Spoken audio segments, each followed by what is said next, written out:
Hello and welcome to Garden Planning with a Biodynamic Moon Calendar for April 2024. My name is Katrina Wolf. My business is Blue Borage, and I'm here to help you make sense of the Biodynamic Moon Calendar. Before we get going, I recommend a sort of an intuitive approach where instead of looking at the calendar and explaining what everything means, if we start with your goals for the garden this month, which will be based on your goals for your garden this year, then we can pick out a few of those tasks and then go looking in the calendar to find the best time to do those. I find that helps with some of the overwhelm that particularly beginners find as they start to use the calendar. And I know for myself, it would be tempting to try and, I don't know, work like a farmer when I'm not. I'm a home gardener, I'm a consultant, I help other people who are generally home gardeners. If I'm consulting for a grower, then we might take quite a different approach than this. And if you would like my eyes on your plans, then you're welcome to book a coaching session. I've put the link there for my Calendly calendar scheduling tool. So key dates for April, full moon on Wednesday the 24th, and new moon on Tuesday the 9th. Moon opposite Saturn is Saturday the 20th. The ascending period is the first day and then the 14th through to the 29th. The descending is from the 1st to the 14th, and then the last 2 days of the month, 29th to the 30th. We have lunar nodes on the 9th and the 22nd. And if you do your calendar planning with just those sort of bare markers, then you can now stop this video and go do your calendar planning. If you would like to download this very simple PDF that I create each month, then it's in my Ko-fi shop. The link is there. It's also in the description attached to this video. And once again, if you would like help deciphering everything, then you're welcome to book a coaching session. But from here on, I will show you how I'm using the calendar to help me get through what I want to do. So the 7 gardens that I look after, last month it was 6, it's now become 7. 3 of them are prioritized, these bigger pictures, the soil farm where I live, the inner city restaurant herb garden, which helps pay my rent, and then the Tuako Museum pollinator garden, which for me is the sort of cultural heart of Tuako.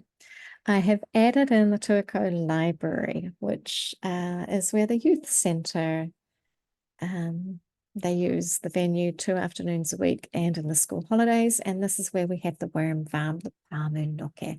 And so whenever I return books and borrow books, I'm just checking the worm farm to make sure it's ticking along. And I would love to spend more time with the youth centre and with the Tuako community. The Whangarata Community Hall is just kind of waiting to see what makes the best sense. Hazel's Garden, I'm saving up for a trip down. Jessica's asked for my help over the winter exam season. So fingers crossed. If you would like to help me fundraise for that, then buying courses, booking a coaching session, gifting courses to your friends, family, colleagues, or my Ko-fi page, you can just make a donation. And then bottom right, the Shada Centre Food Forest is also been kind of shrunk down to, it just has to make sense financially. I can't volunteer everywhere and pay my bills. So highlights from the soil farm are these puffy teddy bear sunflowers. I just adore them. And it's kind of like the second or third flush of sunflowers. And yeah, this particular strain of sunflowers has been a surprise, delightful surprise. The inner city restaurant herb garden, this is at the French Cafe, and I've done the bulk of the planting and tidying, that I'm now looking at this ivy covered wall and going, I want to turn that into compost and keep it sort of looking beautifully manicured. Bottom left, the museum pollinator garden. That's not a recent photo, but it does give an indication of how things are looking at the moment. And I think I'm going to have to borrow a weed eater off one of the other volunteers and just go do a massive tidy up, get everything down to ground level. And of course, make lots of compost. The Tuako Library, you can see how the worm farm is there in the courtyard, open access to the public. So if you're in Tuako and you'd like to see what a public-facing hungry bin worm farm looks like, please go have a look. Please tell them they're doing a wonderful job. Next photo down, Hazel's garden. I don't have any recent photos this month, so my intention to offer coaching support remotely did not work out, and I'm accepting that Jessica's focus is on her studies and Hazel, and the garden, it just needs me to go down and help them with it. Picture at the bottom right there is the youth centre and the staff at the Shada Centre, and me kind of going, I'd love you all to meet each other, and that sort of allows me to pull my energy away just a little bit to focus on other things. More photos here from the month. The picture in the middle at the top, that is Michael Dirth with his new carbon cycle compost bin. Michael owns 2 restaurants, the Grove and Baduzzi, and he now has a very fancy compost bin at his home to start composting food scraps. And yeah, stay tuned to see what he does with the soil. There's a very cool plan that I won't say until he's had some time to talk to some of his collaborators. Photo at the bottom in the middle is that is Kelly Brett, who's the editor of Cuisine magazine, and I met her at the Women in Food and Drink Awards lunch. Very fancy lunch, not my normal. Okay, goals for, that was for March. So those were my sort of overarching goals. And then the end of month reflections at the bottom.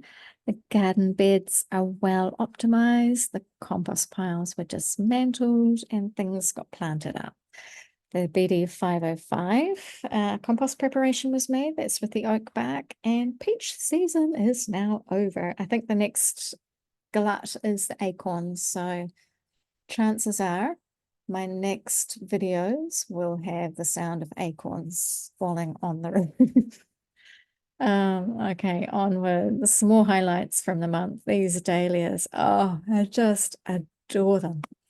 And tomatoes. These were all grown by my daughter Sophie. I gave her all my little baby seedlings when I went down to Dunedin to babysit in spring.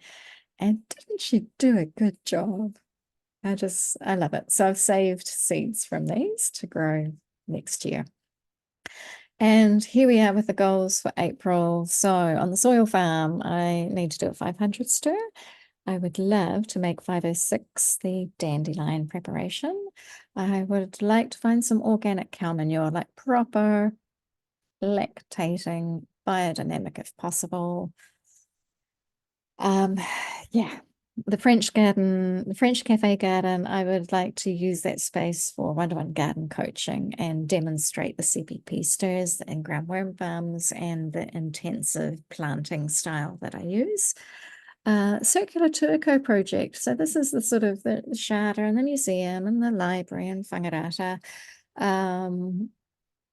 Basically, I'll be applying for funding to say, hey, can we pull all these strings together and start to make something magical happen in Tuako? Otherwise, a worm farm guide for the library to hand out, leaf mold here in Whangarata at the community hall, save up for a trip down to Dunedin for Hazel's garden, and the pollinator garden. The next circular gardening event is April 7th. That's a Sunday.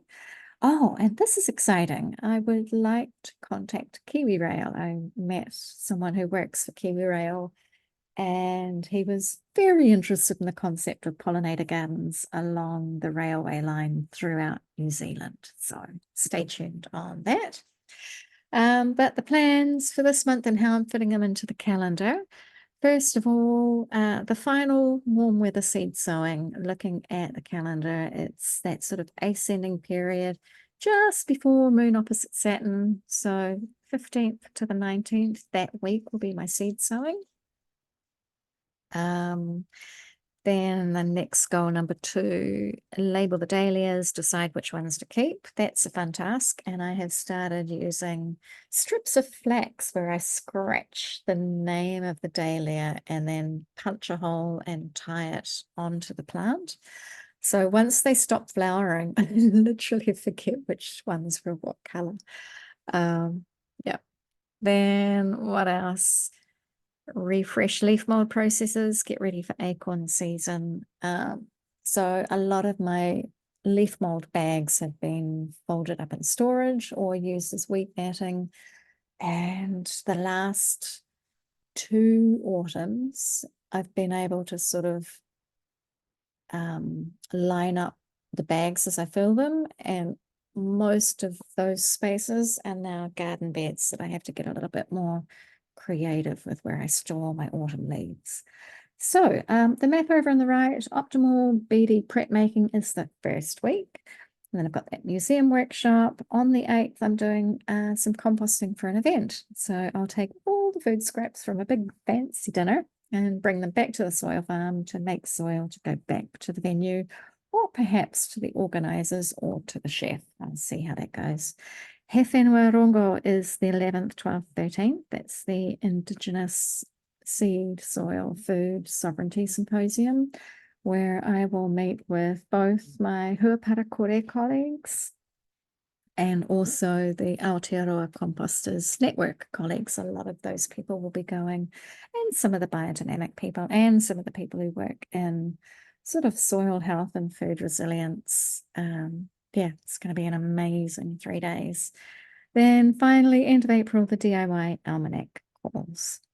So, when you look at the month like that, all the ascending, descending nodes, it doesn't make all that much difference. And I've left myself enough flexibility that, when it comes time to do that optimal BD prep making, I can shuffle things around to tie in with the weather, with when I'm going to the French cafe, with when I have other appointments happening. Oh, and the other big news for April is Sophie's moving to Sydney. So for any of you watching this who are empty nesters, there's a kind of like each stage of children moving and then moving further and then like moving overseas. It's yeah, new threshold. So if you would like help with your calendar planning tasks or planning your gardening tasks as the biodynamic moon calendar, please get in touch with me. It's something that I love to do. Thanks for watching.